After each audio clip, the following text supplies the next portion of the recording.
So welcome to The Grill's Life. In this episode, we're going to be discussing some things to think about and to consider before you get a grill, and also what you're going to have to do and maybe deal with while you wear a grill and in the future after you've been wearing a grill for a while. So briefly, we're going to go over some hygiene questions and maybe issues. We're also going to be going over jewelry, cleaning it, care, different things that are affected by, your jewelry anyway, and then the effects on the teeth and the gums. And just depending on what kind of grill you have, the size, it's going to affect what kind of different techniques you're going to want to use and different, issues that you're going to have. Because obviously if you've got one tooth cap, it's not going to be the same as having a full 8 or a 10 or a 12 piece solid grill. So let's get into the first topic, which is basic hygiene. Of course you're going to need to brush your teeth, you're going to want to floss. Certainly if you haven't already been doing that very much before you get the grill, from what I've been told and from my own research, you're going to need to up your hygiene to a higher standard. And that's going to involve brushing multiple times a day, even taking a travel toothbrush with you just to make sure that your teeth don't have any, you don't have any loose food in your teeth after you get done eating and you put your grills back in. Because from the research that I've done, that's one of the leading causes of problems, is having food and other kinds of particles, bacteria, whatever you want to call it, inside the jewelry, and then you put it in your mouth, and then it's just marinating in your mouth in 5, 6 more hours, 7 hours, however long. And if you do that every day, obviously you're going to get a problem somewhere. So that's a couple of the things. That's just the basics. And for me personally, I don't have the best hygiene, so getting into the grill's life, I've started to brush a lot more regularly, 2 to 3 times a day. Obviously brushing my gums, brushing my teeth, flossing pretty regularly, 2 to 3 times a day. When I get the grill, I'm probably going to have a little travel toothbrush, a little thing of floss, just because the food that I eat, it tends to get stuck in my teeth. I have some gaps, and I don't know if you can see it right there in the front. I've got a pretty big gap, and I've got a couple other gaps on the side. Now, when you wear grills, all that stuff's covered up, and the only thing that people can see is the gum line and the outer teeth. Certainly if you've got a single cap or different 1, 2, 3 tooth grills, people are going to see more teeth, and you're probably going to be more inclined to eat with them in, and maybe that'll do something, maybe that won't. I don't know yet, but certainly doing these videos, I am going to explore what that does, and I'm going to make a video about that later. So let's continue. Mouthwash. That's another top hygiene necessity. Certainly you might not need to have a fluoride mouthwash or a Listerine or Tom's and Maine, whatever kind of mouthwash you prefer. You're still going to want to clean your teeth and have some kind of residual bacteria, protection, I guess you want to call it. And then that goes on to, add an additional bit of protection when you put your grill in. So you've got some kind of, antibacteria. I don't know what you want to call it. Maybe it's, maybe it's a hoax. Maybe it, doesn't work. Who knows? So going to the next topic, eating miscellaneous things with your grills in. Certainly if you've got a 1 cap, 2 cap, 3 cap grill, you could probably eat with the food in. I've seen a couple videos, people eating, not having an issue with it, just like a regular dental cap. But I'm going to be talking about candy and sweet drinks, sweet foods, things that are edible without having to chew on them. You can just put them in your mouth and suck on them. That's probably going to be a big no-no having grills in, because it's going to cause, I think, accelerated activity as far as the candy and the teeth and the tooth decay and however that goes. I'm not a dentist, but I would advise against eating candy, sweets, ice cream, whatever kind of stuff, unless you're able to take them out, rinse your mouth out with water, or give them a quick brush, clean off your grills and put them back in. I think that if you do eat with candy, eat candy with grills in, that's going to cause a long-term problem in the future. So we'll go into other videos detailing that later on in the future, but for now, let's just start out with a basic recommendation against eating sweets, eating candies, sweet drinks, things like that with the grills in, unless you're able to, pop to the bathroom, clean them out real quick, rinse them off, and just kind of freshen them up a little bit. Sleeping with grills, that's the next topic I want to get into. Maybe people can sleep with grills. I'm going to try it.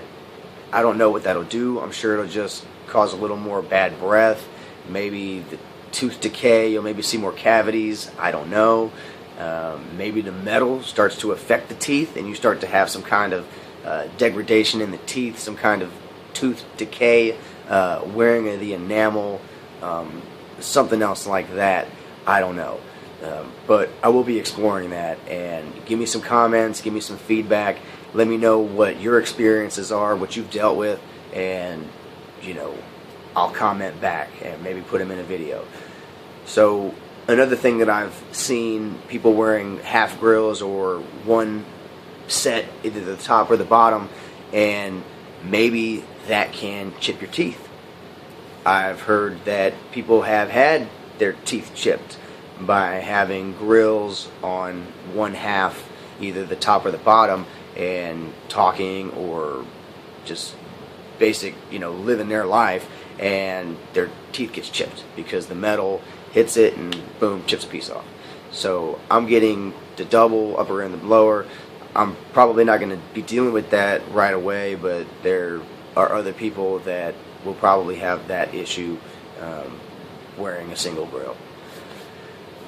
Now let's get into the next topic, is jewelry, cleaning, maintenance, other miscellaneous areas.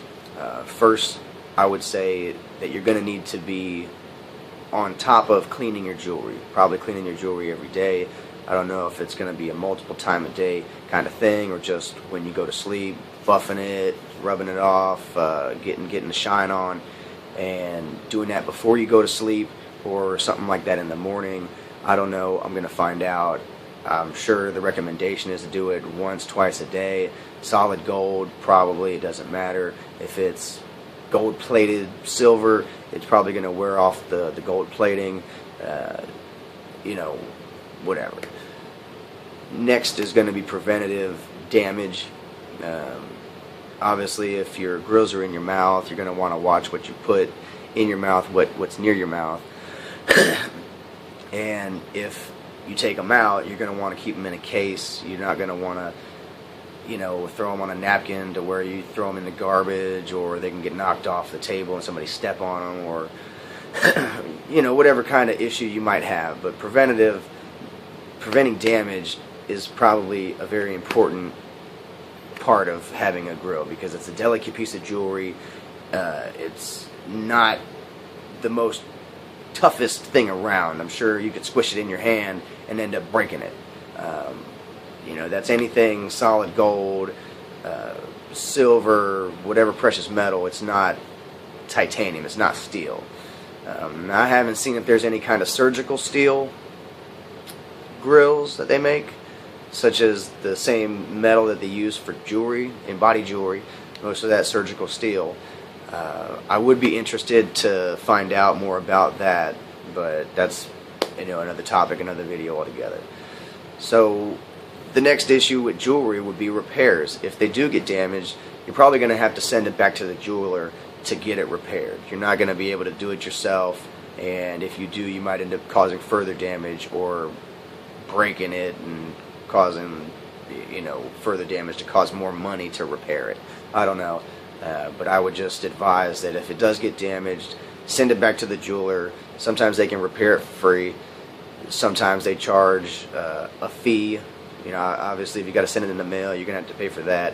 But just check with the jeweler that you buy it from and ask them what their repair policy is before you buy a grill. That way, you're not going to be surprised at what it's going to take to get it fixed if it ends up breaking. Next is going to be dissimilar metals. You've obviously seen people wearing funny rings where the finger turns green because the metal oxidizes or it rubs off on the skin because there's some kind of reaction.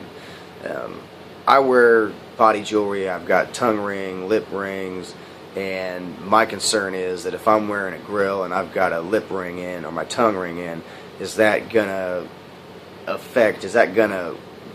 scratch the grill? Is that going to cause marks on it? Is it going to affect it in any way? I'm going to find out. I'd like to know if anybody out there has had their body jewelry affect their grill, as far as if it's dissimilar metals. Does it cause some kind of reaction? Does it cause some kind of coloration in your mouth? I don't know. We'll find out. And then lastly, long-term care. Ensuring that you've got a long-lasting shine and a long-term shine, because if you've got gold, it's supposed to stay shiny forever. But for some people can't afford gold, they're going to get something silver, something gold-plated that may fade, it may tarnish. So to keep your shine, you're going to want to clean it every day, maybe twice a day, once a day. I don't know. I'll find out. And if it gets to the point where your jewelry is dirty and you need to have it cleaned, you can take it to a jeweler. Any kind of jewelry shop can clean the jewelry. That's anybody can do it. They've got ultrasonic cleaning machines. They can get it cleaned for free or for a very affordable price. I don't know specifically, but just check it out if you need to have your jewelry cleaned. Now lastly, the topic of effects on your teeth and gums. Now already we've talked about chipping teeth, that's a possibility where your teeth are going to be more brittle than the metal that's in your mouth. Your teeth can chip. That's a possibility. I've had teeth chip from forks, from body jewelry. Your teeth can chip from almost anything. They're very delicate, pieces of your body. So that's one effect that can possibly happen. Another thing that I'm concerned about, and I don't know if this happens, but I'm sure it does, the grill actually scratching your teeth. Everybody knows you've got a protective coating on your teeth, and putting something over it repeatedly and removing it is going to potentially rub on your teeth, I think. Now, possibly that doesn't happen. Maybe the construction of the grill is such that it goes over the teeth and as such clears the teeth until you get to the very top, and then it kind of locks in around the gums. I don't know. I'll tell you more about it once I get the grill. But that's one of the things that I'm concerned about, is one of the long-term effects. Is there an increased chance for tooth decay? I wonder. Obviously, if you eat candies, if you're drinking sweet drinks and other things with your grill in, and you don't brush your teeth, you don't have good hygiene, you're going to have increased tooth decay. But that goes with anybody that doesn't brush their teeth or that prefers to eat sweet candies and other things. They're going to have increased tooth decay. That's I guess the basic. That's common knowledge. So, do they hurt your gums is the next issue. I've heard from videos I've seen from people that I've talked to that they can hurt your gums. Obviously, when you start wearing them, your gums don't really have a lot of interaction with other things besides food. If you brush your teeth, then that's a different story, and you're going to have a little more stronger gums. But I would imagine that when you first start wearing grills, if you haven't ever worn grills, that you are going to have some kind of discomfort in your gums. They're going to be sore. Your grill is going to be pushing up into your gums. That's how it is. It's tight to your teeth. So certainly if your gums are swollen with, gingivitis, swelling gums, whatever, you are going to feel that when you wear your grill. And maybe that's going to go away over time. I don't know, but I'm going to find out and I'll let you know. Can they chip your teeth? Obviously they can. That was the next topic. Like I was saying earlier, scratching teeth, chipping teeth, it's a possibility. Lastly, does it cause a taste to develop in your mouth, or does the metal have a taste? I've heard people have had different tastes develop in their mouth from wearing grills long term. Also, I've heard and I've seen videos of people that started hearing things and catching radio signals because they had too much metal for too long in their mouth. I don't know how true that is, but I'm sure that it is valid to some degree. So with that, I just want to thank you for watching. If you like the video, like, subscribe. I'm Tom Smoke. This is the Grills Life, and this is the Minus series. And the Minus series goes into a little bit of detail on things that you're going to have to deal with when you're not wearing grills. And by that I mean when you're brushing your teeth, when you're sleeping, when you're not wearing your grills, you're not wearing your grills. And there's other things that go along with it. So this set of videos is going to focus on that, while the plus side, it's going to focus on just wearing grills and other things that happen when you're wearing grills. How does it feel? How does it affect you talking? Just everything. Welcome to the Grills Life. That's all I gotta say.